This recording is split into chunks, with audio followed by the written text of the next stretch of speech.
Assalamualaikum warahmatullahi wabarakatuh. Selamat datang di pembahasan 25 soal TAM Pedagogik PPG Kemenak dari topik 1 sampai topik 8 bersama Info Kita YA.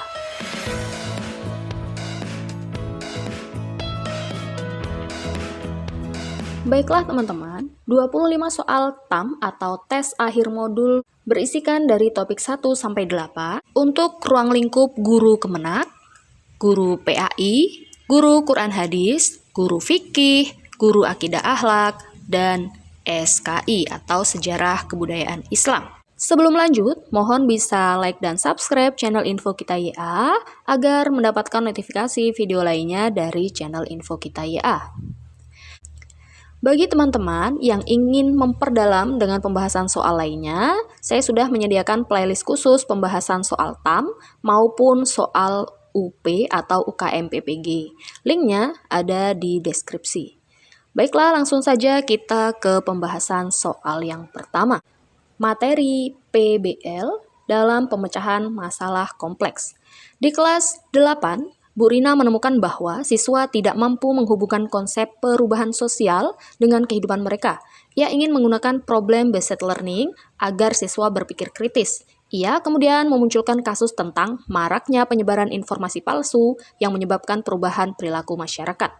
Tindakan pertama yang seharusnya dilakukan Bu Rina adalah A. Memberikan ceramah tentang konsep perubahan sosial. B. Mengajak siswa mengidentifikasi masalah utama dalam kasus tersebut. C. Membagi siswa menjadi kelompok untuk presentasi. D. Menyuruh siswa mencari artikel tambahan dari internet. Jawabannya B. Tahap awal PBL adalah orientasi dan identifikasi masalah secara kritis. Soal kedua, PJBL dalam proyek bermakna. Pak Edo ingin membuat proyek kampanye anti perundungan. Siswa tampak antusias, namun mereka kebingungan harus memulai dari mana. Untuk memastikan proyek berjalan sistematis, langkah PJBL yang paling tepat dilakukan adalah A. Meminta siswa langsung membuat poster kampanye. B. Menugasi siswa mencari contoh kampanye di internet. C. Menentukan pertanyaan esensial dan tujuan proyek bersama siswa. D. Menyuruh siswa berdiskusi tanpa arahan. Jawabannya C. Tahap awal PJBL adalah menentukan driving question dan tujuan yang jelas. Soal ketiga, DBL dalam diferensiasi proses. Bu Sari menyadari kemampuan membaca siswa sangat beragam. Saat membahas teks eksplanasi, sebagian siswa kesulitan memahami paragraf panjang. Apa keputusan terbaik? A. Menyediakan teks dengan tingkat kompleksitas berbeda. B. Memberikan teks yang sama untuk semua siswa. C. Menugasi siswa yang lambat membaca untuk belajar di luar kelas. D. Memberikan materi tambahan kepada siswa cepat belajar saja. Jawabannya A. Diferensiasi proses dilakukan dengan menyediakan materi sesuai kebutuhan siswa. Soal keempat, DBL, diferensiasi produk. Dalam tugas akhir, siswa diminta menjelaskan fenomena globalisasi.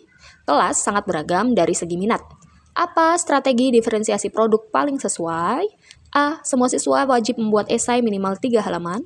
B. Memberi beberapa opsi produk, video, komik digital, esai, atau poster. C. Mengizinkan siswa memilih topik lain. D. Menentukan format presentasi sama untuk seluruh kelas. Jawabannya B. Diferensiasi produk itu memberikan pilihan cara siswa menunjukkan pemahaman. Soal kelima, TPACK dalam integrasi teknologi. Pak Aldi mengajar tajwid. Ia mahir menggunakan aplikasi Al-Quran digital, tetapi siswa belum memahami makhorijul huruf. Langkah paling tepat agar TPACK tercapai adalah A. Hanya menggunakan aplikasi digital dalam pembelajaran. B. Menggunakan metode talaki lalu memperkuat dengan aplikasi digital. C. Meminta siswa belajar mandiri menggunakan teknologi. D. Menyuruh siswa menghafal tanpa teknologi. Jawabannya B. TPACK tercapai bila konten, pedagogi, dan teknologi digunakan bersamaan secara tepat. Soal ke-6. TPACK dalam kesesuaian teknologi. Budina ingin menggunakan AI untuk pembelajaran, tetapi internet sering tidak stabil. Apa tindakan pedagogis terbaik? A. Tetap memaksa siswa menggunakan aplikasi AI. B. Membatalkan pembelajaran. C. Mengkombinasikan metode manual seperti diskusi dengan media offline. D. Mengalihkan seluruh pembelajaran menjadi ceramah. Jawabannya C. Teknologi harus adaptif terhadap kondisi. Offline resource dapat melengkapi pedagogi. Soal ke-7, deep learning dalam mindful learning. Siswa tampak tergesa-gesa menyelesaikan tugas tanpa memahami konsep. Untuk mengembangkan mindful learning, guru sebaiknya A. Menambah jumlah tugas. B. Membiarkan siswa bekerja cepat asal selesai. C. Menilai hanya dari hasil akhir. D. Mengajak siswa melakukan refleksi singkat sebelum memulai pembelajaran.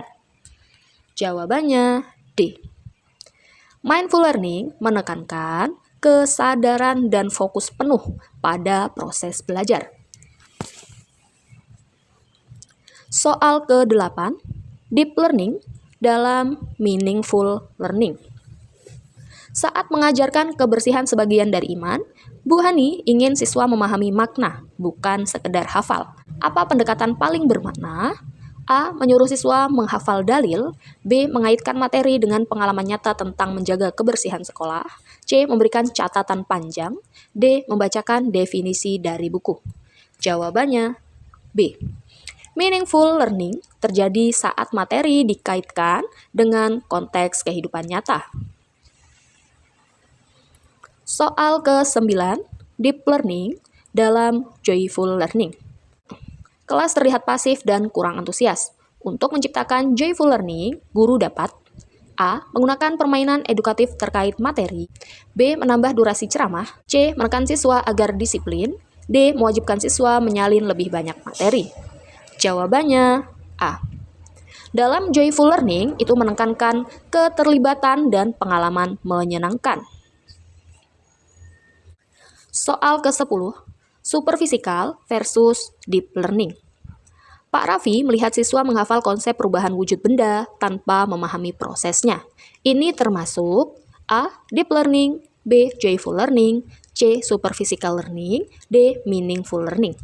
Jawabannya C. Superphysical learning. Superfisikal berarti hafalan dangkal tanpa memahami mendalam. Soal ke-11. BK atau bimbingan konseling dalam layanan preventif.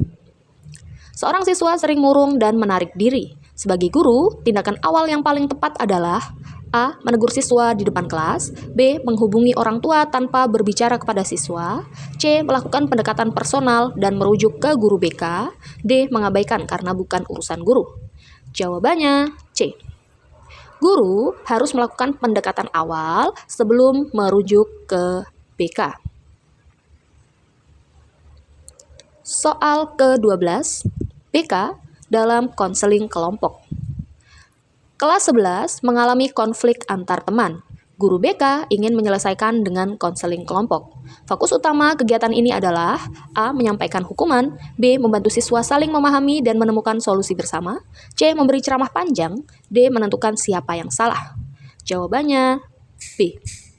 Konseling kelompok membantu penyelesaian masalah secara kolaboratif. Soal ke-13, supervisi klinis dalam tahap awal.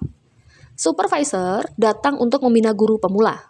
Langkah awal supervisi klinis adalah A. Mengobservasi tanpa pemberitahuan. B. Memberikan evaluasi langsung. C. Menilai dokumen RPP terlebih dahulu. D. Pertemuan awal untuk menyepakati fokus observasi. Jawabannya D. Supervisi klinis itu diawali dengan pre-conference. Soal ke-14, supervisi klinis dalam observasi. Selama observasi, supervisor seharusnya A. Mengintervensi pembelajaran. B. Mencatat perilaku guru dan siswa sesuai fokus. C. Menegur siswa jika ribut. D. Memberikan arahan saat guru sedang mengajar. Jawabannya B. Observasi bersifat objektif, tidak boleh mengganggu proses. Soal ke-15. Pendidikan inklusi dalam adaptasi pembelajaran. Di kelas inklusi, seorang siswa lambat membaca namun memahami materi dengan baik secara lisan. Adaptasi yang paling tepat adalah A. Mengizinkan siswa menjawab secara lisan, B. Memberikan soal bacaan panjang, C. Memisahkan siswa dari kelas, D. Menyuruhnya mengulang kelas. Jawabannya A. Inklusi berarti penyesuaian akses tanpa memisahkan siswa. Soal ke-16. Inklusi dalam kesetaraan. Pak Doni menyadari siswa ABK kesulitan mengikuti ulangan tertulis. Apa tindakan inklusif paling tepat? A. Memberi waktu tambahan atau format soal berbeda. B. Menurunkan standar kompetensi. C. Tidak memberikan ujian. D. Menyamakan format ujian tanpa adaptasi. Jawabannya A. Inklusi memberikan akomodasi, bukan menurunkan standar. Soal ke-17. Gen Z. Distraksi digital. Siswa Gen Z mudah terdistraksi selama pembelajaran. Strategi terbaik adalah A. Melarang ponsel tanpa pengecualian. B. Menggunakan aktivitas interaktif berbasis teknologi agar fokus. C. Mengabaikan penggunaan gawai. D. Memberikan tugas hafalan. Jawabannya B. Gen Z perlu aging digital learning, bukan larangan total. Soal ke-18. Gen Alpha dalam visual learning.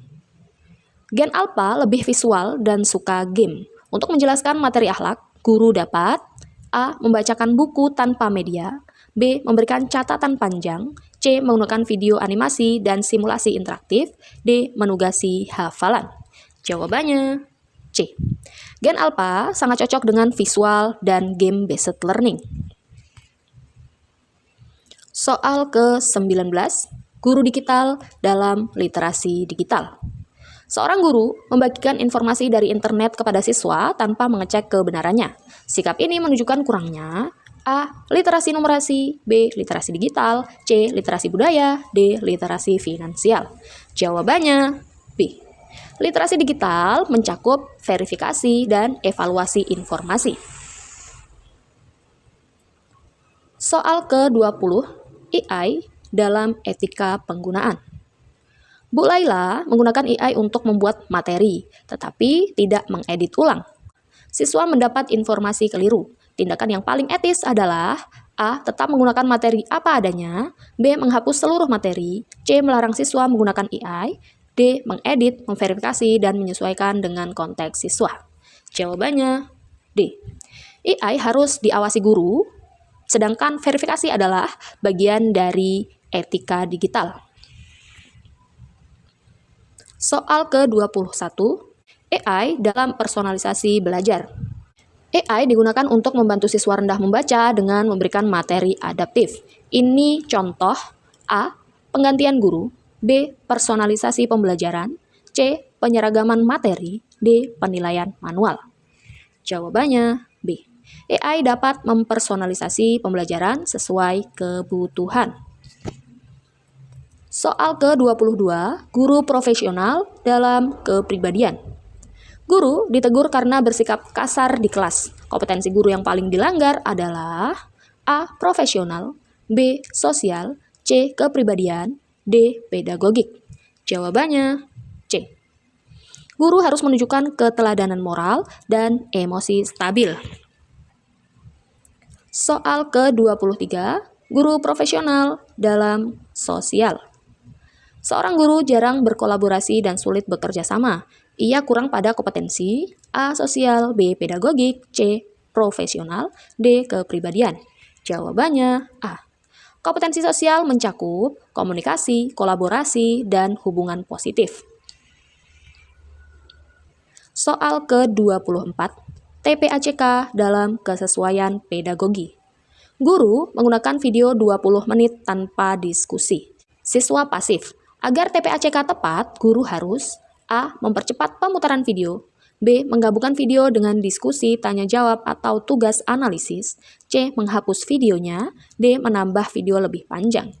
Jawabannya B. Teknologi itu harus selaras dengan pedagogi. Soal ke-25, Deep Learning dalam integrasi 3 aspek. Pak Hanafi ingin pembelajaran PAI tidak sekedar hafalan. Ia ingin siswa sadar, memahami, dan menikmati pembelajaran. Pendekatan terbaik adalah A. Mechanical learning, B. Meaningful learning saja, C. Superphysical learning, D. Mengintegrasikan mindful, meaningful, dan joyful learning. Jawabannya D. Deep learning adalah kombinasi 3 aspek yang meliputi mindful, meaningful, dan joyful. Terima kasih sudah membersamai Info Kita YA dalam pembahasan 25 soal TAM pedagogi untuk guru ruang lingkup Kemenak. Jangan lupa like, komen, share, dan subscribe channel Info Kita YA. Semoga teman-teman mendapatkan nilai TAM yang terbaik. Amin ya robbal alamin. Saya akhiri. Wassalamualaikum warahmatullahi wabarakatuh.